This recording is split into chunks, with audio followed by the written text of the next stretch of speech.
നീ ആ മറ്റേ അമ്മ കാണാറുള്ള ഒരു സീരിയലില്ലേ, അമ്മയ്ക്ക് ഭയങ്കര ഇഷ്ടമെന്ന് പറഞ്ഞ കറുത്ത തത്ത, അതിനൊത്തിരി പെണ്ണിനെ കണ്ടിട്ടുണ്ടാ?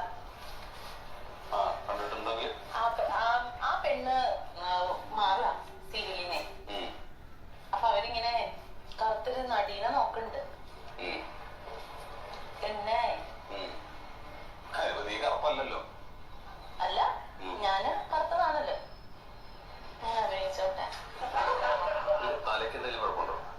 പിന്നെ അവര് നിർബന്ധിക്കുന്നു.